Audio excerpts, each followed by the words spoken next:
अगर मैं बोलूं कि एक हॉस्पिटल भी हॉरर हाउस जितना डेंजरस हो सकता है तो शायद आप हंसोगे, लेकिन सोचो एक ही हॉस्पिटल में रोज रोज एक ही टाइम पर किसी ना किसी पेशेंट की मौत होने लगी तो उसके पीछे सिर्फ बैड लक होगा या फिर कोई ऐसा इंसान जो डॉक्टर से भी ज्यादा चालाक निकला। थिएटर में इस वक्त कॉमेडी का सीजन चल रहा है, लेकिन ओटीटी पर मलयालम सिनेमा लगातार ऐसी थ्रिलर्स दे रही है जो देखने के बाद दिमाग का फ्यूज उड़ा देती है। 2026 में ऑलरेडी काफी अच्छी थ्रिलर फिल्म्स आ चुकी हैं और उस लिस्ट में एक और नाम जुड़ गया है, डोज। नाम छोटा है लेकिन कहानी काफी अलग है। फिल्म Amazon प्राइम पर आ चुकी है और सबसे अच्छी बात हिंदी डबिंग भी अवेलेबल है। नॉर्मली डॉक्टर को जिंदगी बचाने वाला माना जाता है, लेकिन अगर वही डॉक्टर मौत के इतने करीब पहुंच जाए कि उसके खुद के पेशेंट्स एक एक करके उसके सामने मरने लगे, तब फिल्म की कहानी एक हॉस्पिटल से शुरू होती है। यहाँ हर रात 247 पर कुछ ना कुछ ऐसा होता है जो पूरे हॉस्पिटल का माहौल बदल देता है। रोज उसी वक्त एक पेशेंट की डेथ हो जाती है। हॉस्पिटल का डॉक्टर अपनी तरफ से हर पॉसिबल कोशिश करता है, लेकिन फिर भी किसी को बचा नहीं पाता। धीरे धीरे उसे लगने लगता है कि ये सिर्फ कोइंसिडेंस नहीं हो सकता, कोई ना कोई जानबूझकर उसका रेपुटेशन खराब करना चाहता है, कोई ऐसा जो डॉक्टर को नहीं उसके करियर को खत्म करना चाहता है। यहीं से फिल्म नए नए कैरेक्टर्स को इंट्रोड्यूस करती है, डॉक्टर, उसकी वाइफ, नर्सेज और हॉस्पिटल के दूसरे लोग।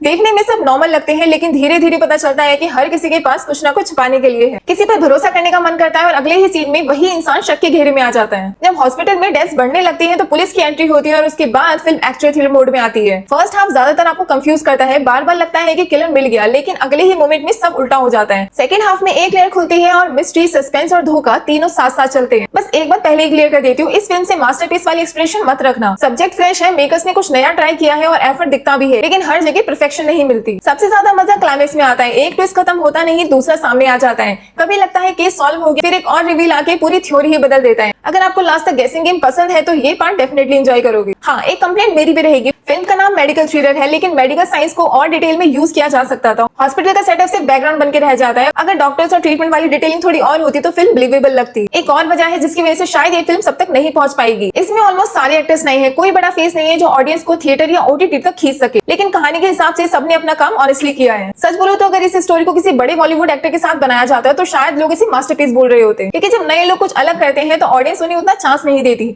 फिर बाद में वही लोग कंप्लेन करते हैं कि बॉलीवुड सिर्फ रीमेक और सीक्वल ही क्यों बनाता है। ओवरऑल मुझे फिल्म अच्छी लगी, परफेक्ट नहीं है लेकिन बोरिंग बिल्कुल नहीं है। हो सकता है कुछ लोग क्लाइमेक्स से पहले ही गैस कर ले, लेकिन जो सिर्फ एक एंटरटेनिंग थ्रिलर देखना चाहते हैं उनके लिए 2 घंटे काफी एंजॉयबल रहेंगे। और सबसे अच्छी बात, फैमिली के साथ भी देख सकते हो, कोई अननेसेसरी एडल्ट सीन या ऑकवर्ड मोमेंट्स नहीं है। मेरी तरफ से 5 में से 2.5 स्टार्स। स्टोरी से ज्यादा ट्विस्ट याद रहेंगे। अगर सस्पेंस फिल्म्स पसंद है तो डोज को एक चांस जरूर देना। बाकी आप बताओ, अगर रोज एक ही टाइम पर हॉस्पिटल में किसी की मौत होने लगे तो आप पहले डॉक्टर पर शक करोगे या किसी और पर?